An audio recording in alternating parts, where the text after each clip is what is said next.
Welcome back to another episode of the Hardcore Casual with your boy Bass the Kid. Now there's been quite a lot that's gone on since the weekend, so I'm gonna get right into it. Might have to do more than one video because there's a lot of subjects to go over. So without further ado, I'm gonna crack on. As always, please like, subscribe and share. I need those numbers. I'm aiming to see if I can hit the 400 mark by the end of the year, and then moving on from there, I'm aiming for 1,000, 2,000 next year, but we'll see where we get to by the end of this one. So yeah, without further ado, let's get into the first topic. So it seems like Devin Haney is not happy with Top Rank.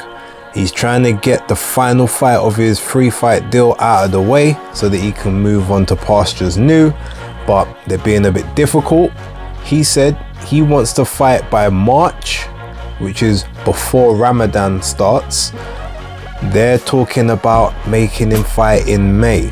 Now, if that's the case, that won't work, because a month after Ramadan, where you're not going to be able to train properly because you're not going to be eating or drinking during the day, that was probably going to have very adverse consequences on him and his body, especially if they're still trying to make him go down to that 135 limit. Again, I don't want to see him down there, but they are. I can tell what the plan is. The plan is basically you get Devin half cooked, half baked. Lomachenko then is able to defeat him, and then you feed Lomachenko to Shakur Stevenson, who's on a long-term deal with you, while Devin Haney goes elsewhere after his deal's done. I mean, look, that's pretty much the way it's set. Business is business, so I kind of get it. But if I was him, quite frankly, if they, trying to mess about with the bag, so to speak, I'll just say, all right, you know what? Screw this. Get rid of all the belts except the WBO belt, or maybe even the WBC, and then petition for super champion status up to 140, so that you can go straight into like a Josh Taylor fight or something up there, or the winner of Taylor Catterall, and just say, okay, well, this is gonna be my third fight. You're gonna make me fight one of these 140 pounders, and that's that. Because ultimately he has to run the show. They want Lomachenko for him. He doesn't necessarily need Lomachenko. He wants Lomachenko. Lomachenko needs him, which he's already stated. Bob Arum kind of needs that Lomachenko fight in the hopes that Loma can beat Devin Haney. So at least that way he can keep those belts on the Top Rank side. But if they don't treat Devin the way he needs to be treated and what he says goes at this particular instance, he'd just be like, you know what, cool, I'll drop all these belts and I'll go up to 140, because you can't contractually make me stay at 135. So now what? So it's either you let me do my thing in March, the start of March, like I said, or February, or that's the next alternative. I understand he doesn't really want to get rid of those belts before that Lomachenko fight, but you're undisputed. You got the undisputed title. You defended the undisputed title. To me, it makes you might as well, at this point, that 135 isn't your future. So you might as well just drop the belts from now. That's personally what I would do. Like I said, keep that 140 for the super status, just so it guarantees you a world title shot when you go up to 140, and you can have that on your time. And you can even tell them, all right, well, you got just give me a keep busy fight for the third fight of my contract, because Lomachenko isn't that's not the name that's typed onto the contract. The contract's just for 3 fights. Do that fight, be out, go back to Matchroom at that point, go to Sky Sports and Boxer, go to the PBC if you need to get that tank work, however you need, or just continues to be a free agent. And ultimately, I know DAZN will take you back. That Josh Taylor fight can happen on DAZN quite easily, seeing as he's promotionally free, I think. He might still have some top rank ties, but really and truly, if you're the mandatory at 140, they're gonna have no choice but to put that fight on, or to make it go to purse bid. And that's one of those purse bids I think Eddie will definitely go aggressively for, to win the rights. But yeah, I feel for Devin at the moment. I hope this works out in his favor, purely because you don't want to see a half-cooked undisputed champ in an undisputed title fight. It's just not really it's not really the way, is it? So yeah, let's see where we go with that, but hopefully that gets rectified real soon. So yesterday, the monster Naoya Inoue fought Paul Butler, won in an 11th round KO to become the first ever bantamweight undisputed champion, and I believe the first ever Japanese undisputed champion as well, although don't quote me on that one, but I'm fairly correct in that. Definitely in the 4-belt era, but I think even in the 3-belt and the 2-belt era, I think that is accurate. But yeah, so look, big congrats to Naoya Inoue. In terms of Paul Butler, I mean, look, in my prediction video, I said this fight, if it goes any more than 5 rounds, that's because Inoue wanted it to go more than 5 rounds. Now, I could, in theory, still think that, because realistically, Inoue did kind of just allow Butler to I don't want to say run, because running isn't exactly the right word, but he did just allow him to move quite frequently. Didn't really, you know, close off exit points, didn't cut off the ring as much as he could. He did in spots, and then other times I feel like he just let Paul do what he was doing just to kind of move about. But Paul Butler inexplicably saw the 11th round. Now, I'll be totally honest, I didn't see that coming. I thought it was going to be a 3-round job, maximum 5. Anything more than that, it would have been like just a horrible beating, and then maybe Inoue just kind of takes him out as and when he wants. Now, that didn't quite happen, so a small modicum of respect goes to Paul Butler in this case, because he managed to see 11 rounds. But he went into that fight, into that ring, with zero ambition of winning. And to be honest, I'm embarrassed for him, and I'm embarrassed for the team. Like, to me, it was not just a horrible display, it was a disrespect on what an undisputed fight should be. Like, if this was just like a regular unification, or like, you know, Inoue had 1 belt, you've got 1 belt, it's a unification, you're going all the way to Japan for it. All right, you know what? I get it, totally fine. You probably thought, no way I can win this, so let me just try and survive. The big test would be to say I went the distance with the monster. Not many people have done that. All right, I can kind of get that. But this is undisputed. Like, you will never have an opportunity like this again in your life, ever. This is literally last chance saloon. So for you to literally go around the ring, barely throwing any punches in any round, a couple of probing jabs here which were way out of range, you knew weren't going to hit anyone, 1 or 2 combinations in the middle of the fight, I think between sort of rounds 5 and 9, he might have thrown maybe 3 combinations in all of those rounds. He just was on his bike moving around the ring for the rest of the time, to the point Inoue started to get bored. At one point he just leant on the ropes and said, all right, come, just come to me. Then he put his hands down by his side. He put his hands behind his back, a la old school Roy Jones, pushed his chin out there, just said, take a swing, like, do something. Paul Butler did nothing in this fight. It was an atrocious display, and I will be happy if I never see him fight again. Same thing Tim Bradley said. And I don't normally have this kind of energy towards fighters. I know what they go through, I understand the grind, I understand the hustle, but ultimately my issue with it is the fact that this was an undisputed fight. So it's not like just a title shot, or this is the first opportunity I get at a title or whatever, I might get some more. You will never ever have the opportunity to go undisputed again.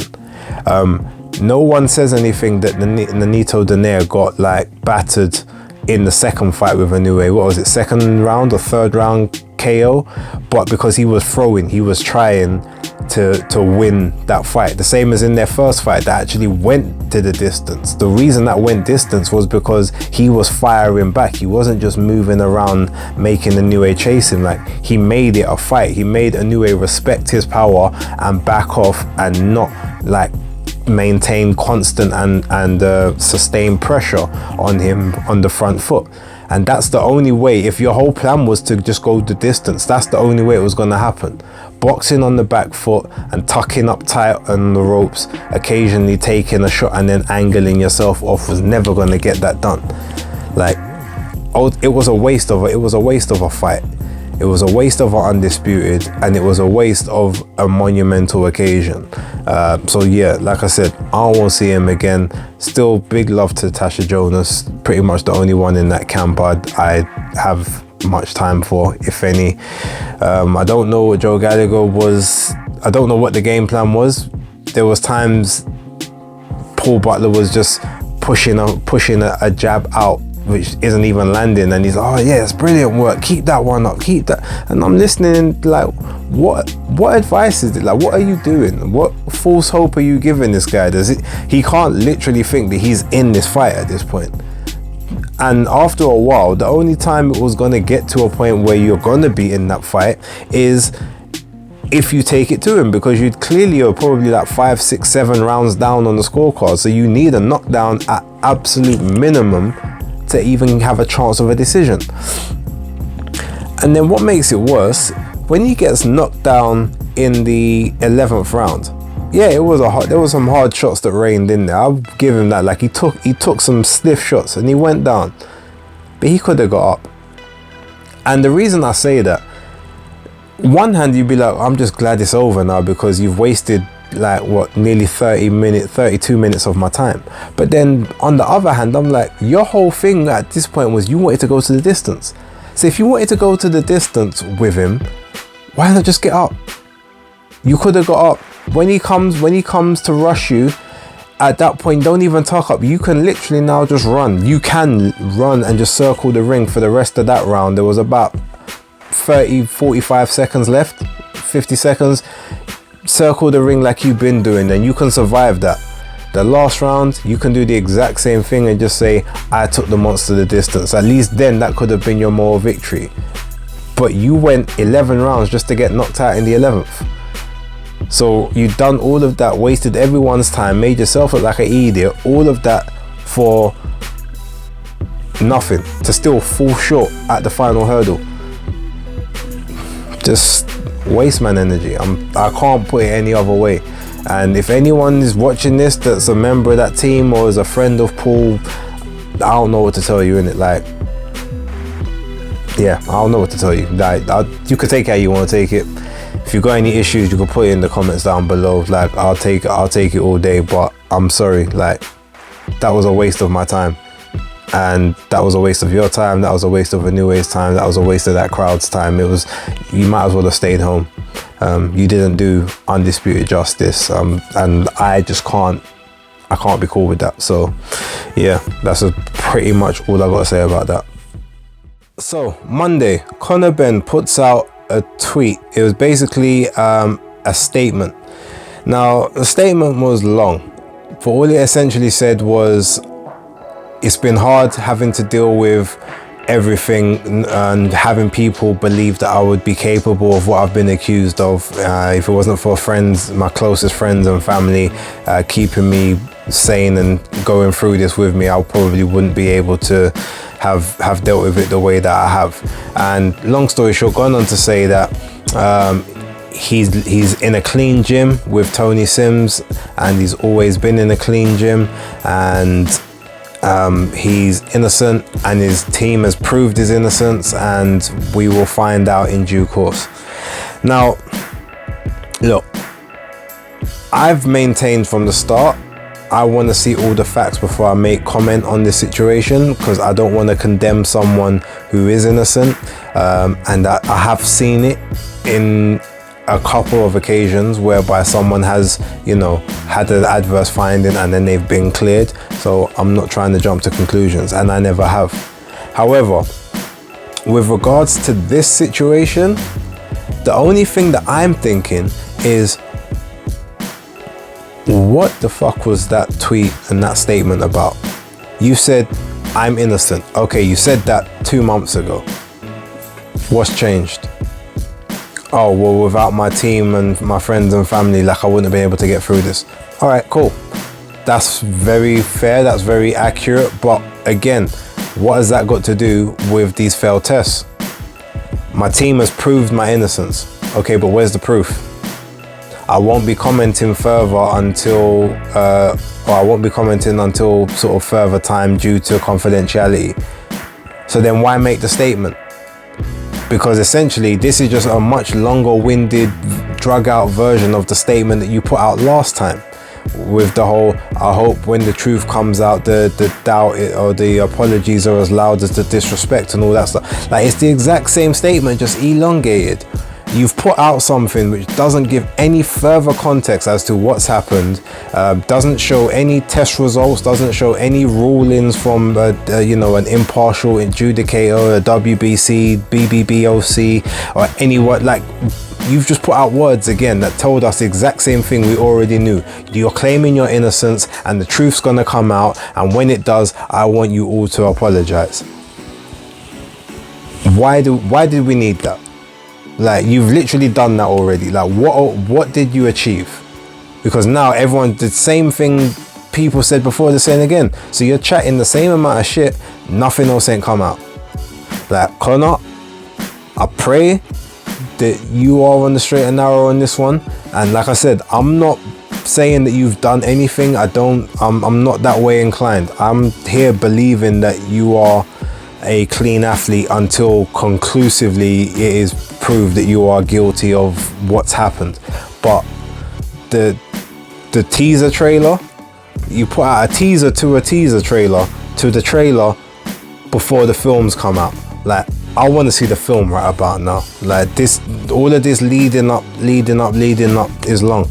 Like, this ain't a Marvel rollout. I don't need the 15-second teaser to the teaser trailer before the main trailer comes out, and then the second trailer just before the 1 minute spot on the Super Bowl before before the film comes out in the cinema. I don't need all of that. Like, literally, don't say nothing until the case is concluded and you've got the piece of paper in your hand saying this was contaminated, it was not my source, or it came into my body because of this particular supplement which isn't supposed to have it in it. Here's the batch it came from. Here's the test to prove that entire batch was contaminated, or whatever, however the story has to go. Like, just get the information out there. Long for all the talking, I'm gonna spend Christmas with my family, January I'm coming back, I'm gonna be a world champion. We don't care about that right now. We want to know, how innocent are you really? That's it. Get out of the way, then we can work on the other stuff. But since I'm on the topic of PEDs and whatnot, it's funny because Simon Jordan and Jim White are back talking about Conor Benn again. I haven't seen one of them talk about Zolani Tete yet. So wagwan for that. Why are you man still chatting about Conor Benn? Yeah, I can't hear nothing about Zolani Tete and Jason Cunningham, who got the light basically knocked out of him for a good 3-4 minutes, out paralyzed on the floor, one of UK's own. But you still want to talk about the Conor Benn stuff. That's how I know you're only talking for views and you're not actually talking for the concern of these people. Because Conor got it for what, 2 months, 2.5 months? I ain't heard you speak about Zolani Tete once. And you know what? With that being said, I'm gonna leave it there. You know what? I'm gonna leave it there, guys.